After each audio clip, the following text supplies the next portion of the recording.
Follow Moneyball. I'm Michael Connor, marketing guy for New Voodoo Media Services, joined today by Lee Jacobs, our EVP of Marketing Analysis, especially for radio. And he's back from the field with another ratings prospect study. This is the fourth or fifth video in a series going over the data that we've collected from, 3,000-ish respondents nationwide. And today we're going to take a look at live and local versus voice tracked and potentially not local and not live, not alive, and omnipresent. Voice tracking 2.0, how listeners feel about voice bot DJs. Lee, we've gone over the sample composition, I think, enough in prior videos not to do a deep dive, but we will just remind you 14 to 64-year-olds. Right. So we're a little younger than the adults and a little older than the advertising demo. And that's on purpose to have a nice broad spectrum so that we can isolate different demographic cells. And of course, we're balanced nationwide. It's a compensated sample. And the data is fresh from mid to late Q2 2024. And Lee, the important thing here is not everybody in our study is created equal when it comes to contributing to the radio ratings. Right, because out of 3,188 respondents, when we model through the different things that you'd have to do to participate with Nielsen, either wearing a meter or carrying a diary around with you, when you distill down the people who are most likely to do that and ensure that everybody in their household does it along with them, we drop from 3,188 to 475. So that's 15% of the sample. And then to make it, we'll label those RPS yes. And then to raise the bar a little higher, we looked at the subset of those RPS yes, likely ratings respondents, at just the people who listen to broadcast radio at least an hour a day. There's 159 of them who we will label RPS heavies. And they're the ones who deliver the quarter hours when it comes to the monthly report card. Okay. Those are the people who can literally move the meter for you. So only 3 questions, but lots of breakouts. And rather than overwhelming you with data, I've done a little trickery here to obfuscate the chart so we can kind of focus in on the findings one at a time. We're going to do basically 3 questions. One where we ask people about how they feel about different levels of trickery that radio sometimes performs on its audience. The second, we're going to ask them to forecast listening in certain situations that will become apparent. And then finally, we're going to measure current perception. So let's start with the first batch of breakouts for question number 1.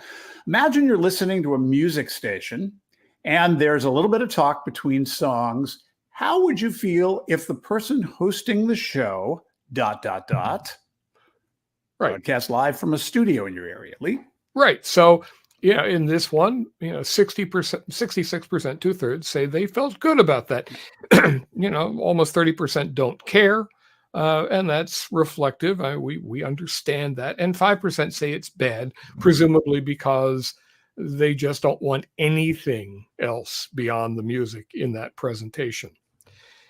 If you open it up to pretends to be live on the radio, but it's actually pre-recorded at the local station on the day before, we know that is time shifting.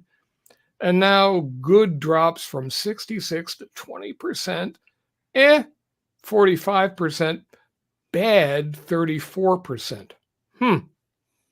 Pretty much bigger negative numbers than national contesting, for example. Right. And add to the fact that that's something that's done all the time and has been done all the time for probably better than 2 decades.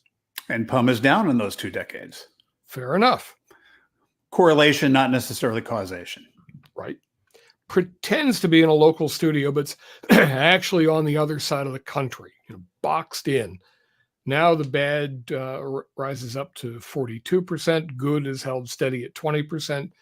Whatever, at 38%. But again, this is something that goes on all the time. Simulates being a human host, but it's actually an AI voice bot driven by artificial intelligence. Interestingly, good pops up 2 points to 22%.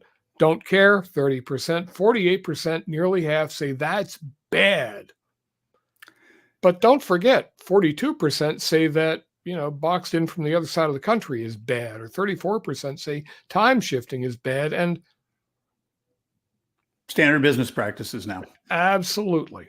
And AI is likely to become one, but we're going to talk about this more from a weakness and offensive opportunity standpoint. Before we do that, let's focus in on the folks who deliver the bacon for radio stations. Right. The 5% who are the RPS heavies, those who listen to radio at least an hour a day and profile as being among the type of people who are likely to show up within your Nielsen sample. If we specify it as broadcast live from a studio located in your area, almost 4 and 5, 79% say that's good. And again, 5% say that's bad, presumably because, well, they're in the way, perhaps. But then, just to keep it simple, we jump straight to the AI possibility. Simulates being a human host, but it's actually a bot driven by AI. Now, 37% say that's bad, 45% say it's good. So good is up from the overall sample, bad is down, but only down some. 37%, 3 and 8 say that's bad. So I think this data speaks to, because I think, let's face it, radio's margins are going to continue to shrink, and PUM is probably going to continue to decline, and operators are going to have to come up with creative ways to continue to manage that decline and profit margins that are acceptable. Right. And so AI is going to get used. But I think this speaks to the issue of poor execution. And what I would remind people, if they want to go back and look at our research about contests, which was our previous video available at newvoodoo.com/webinars, is that national contesting, that's something pretty much nobody knew about. Right. And so when you added that unfamiliarity factor with the rest of the contest playing audience that really had no problem with it, it had a negligible impact. And so I would argue that poor execution is the issue that can make this an exploitable issue from across the street. Right. Just as it would be for time shifting or for boxing somebody in from across the country. Yep. Those are things that, as long as they're invisible to listeners, as long as they don't realize it's going on, it's not going to be a detriment. But the moment that your host who's doing the show, but actually over on the other side of the country, mispronounces, Good morning, Worcester. Right. I mean, Worcester, right. Massachusetts. As they do that, that's the part that starts to get you in trouble. And that's going to be the potential hurdle as operators integrate AI into their DJ staff. No question. Program directors are going to be writing content for AIs or whatever limited live staff that they're going to have access to. So things like backselling a cheap trick cut from the album Live at Budokan, or I think you had mentioned a couple of 80s artists and hits that. Well, sure. I mean, it's fair game to decide how AI might pronounce In Excess. Yep. And then, frankly, if it's a more current base station, be interesting to see what AI does with SZA. Or Kajajagugu. Oh, right. Too shy. Right. That would be an interesting backsell. Sure. So, okay. So that sentiment, let's move on to predictive behavior. We asked about if you find out that that voice tracking of songs and giving the weather on a station that you were listening to is actually an AI bot, how would that affect your future listening? Right. Lee, we need a disclaimer about listeners' forecasting behavior. Yeah, we're terrible at that. We're terrible at forecasting behavior in any part of our lives, but it does get to sentiment, and it gets us an idea about if this were completely transparent, if people knew, if they had time to think about it, if they weren't balancing it off against, well, I can listen to this song or that song, or have to turn the thing off and just, suffer in silence, or listen to my tinnitus in the back of my head. There's a lot in that. But nevertheless, you see the choices on the right, and then let's set a baseline, Lee. Right. Total sample, 20% clutch their pearls and say, I would tune away and never come back. Another 29% say they'd listen less. So about half the audience theoretically in play with them realizing that, that's not a live human. That's a bot. That's not only a recorded voice. That's one of those AI things. Now, listen, 7% across the entire sample say they'd listen more, and I'll call that close staff 35% plus 9%. That's 44% or 43%. Did I get that right? Yeah, 44. Yeah. Say they're not sure, it wouldn't change anything. I think we look at the black and blue boxes to determine, kind of watch the black and blue boxes as we progress to determine the potential black and blues that your ratings might come to. Whoops, sorry about that. Whoop, just buried the lead or gave it away. Yeah, you might as well go back. So now 46% between the black and blue, the bruised section of the chart. That's a little surprising. So they're going away.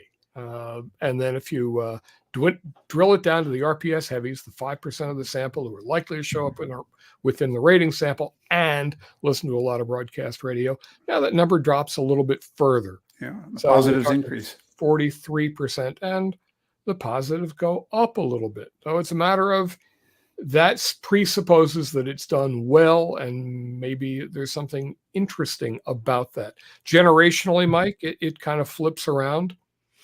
The Gen Zs, interestingly, well over 50% end up in that black and blue kind of bruised section here. It's a little bit lower among the millennials. And then if we add in the Gen X plus, as it's labeled here, because this is Gen X plus 5 years, the 5 youngest years of the baby boom, now it wafts back up to about half. 48% say that they would listen less or tune away and never ever come back. And as a gift, we've got the RPS CHR plus hot AC constituents here, and we've got this broken up by, I think it's 10 other format constituencies in the data, but we'll show this one to you here. If you'd like to see all of them, hit us up at tellmemore@newvoodoo.com. We'd be glad to show you all of the data within RPS 24. And that's whether you're a New Voodoo client or not. Correct. All right. So now let's deal with current perceptions. Now that we've dealt with forecast behavior and feelings, let's get to what's the state of play today. So this is an agree or disagree question. Most of the DJs on radio stations are computer-generated AI voices. Right. Well, overall, it's 23%, a little less than a quarter are suspicious that, that's what they're doing. They're not humans anymore. Okay. Among the ratings likelies, it goes up a little bit. Among the heavy listening ratings likelies, it goes down, perhaps because these are the people who really hear enough radio that it's like, those are real people. They spend at least an hour a day with broadcast radio. So they're a little bit less suspicious that there's a lot of this AI thing going on. Then generationally, the Gen Zs, 3 and 8, oh my God, it's coming in. About a quarter of the millennials, and the Gen X pluses, the Gen X and a few baby boomers, it's down to 16%. Yeah, no, I don't think so. I imagine top 40 is a little like the Gen Zers. It's kind of between millennials and Gen X, actually, 19%. Not that many, really. Yeah. And of course, top 40 audience is a very broad demo. Yeah. So what do you think? I actually look at this again through the lens of, I think it's less about using pleasant voices to do shifts where the music is the star, whether they're biological entities or machine-based. I think the issue is more about don't bullshit people. Right. I agree with that. And there's the example of that Alpha at its CHR station in Portland announced that they were jumping in early a couple of years ago, and they had put AI Ashley, very nice woman, Ashley Elzinga, and her voice was, profiled or whatever they call that to make it AI-able, but their PD was actually typing out everything that AI Ashley said.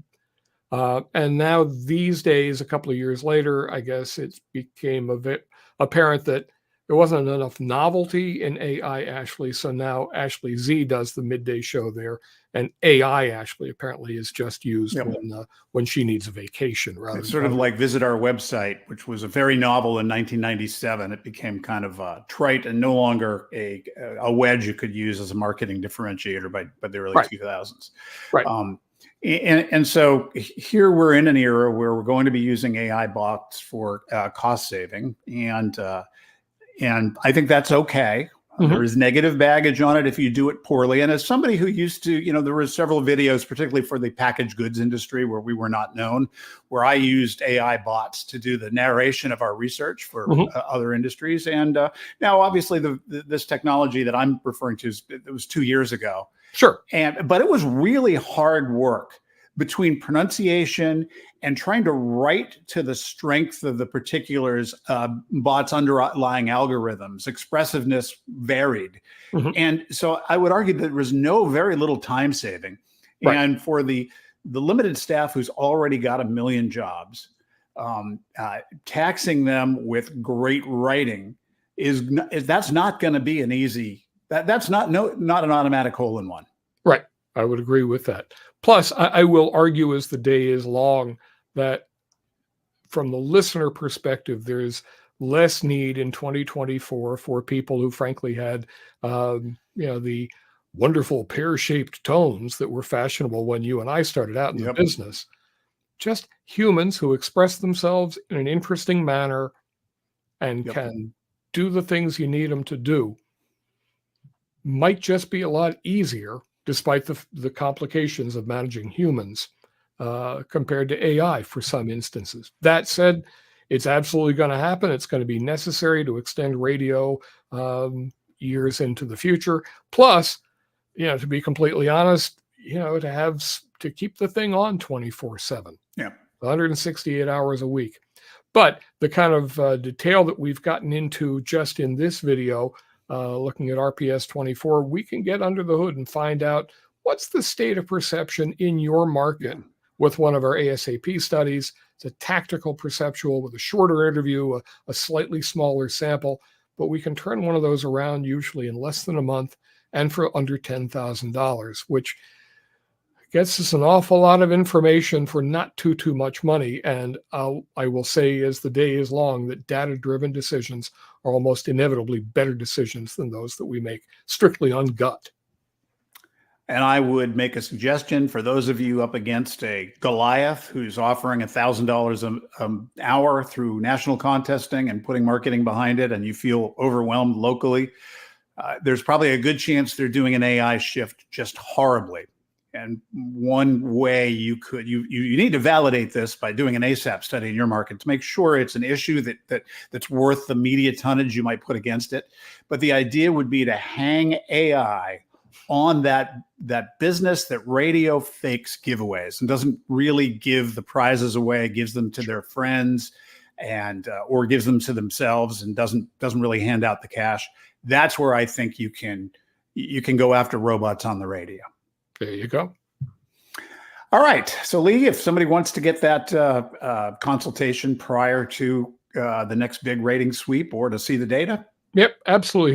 Hit us up at tellmemore@newvoodoo.com. We'll get you on the schedule and would be delighted to talk to you. We like talking to radio. Do it all day.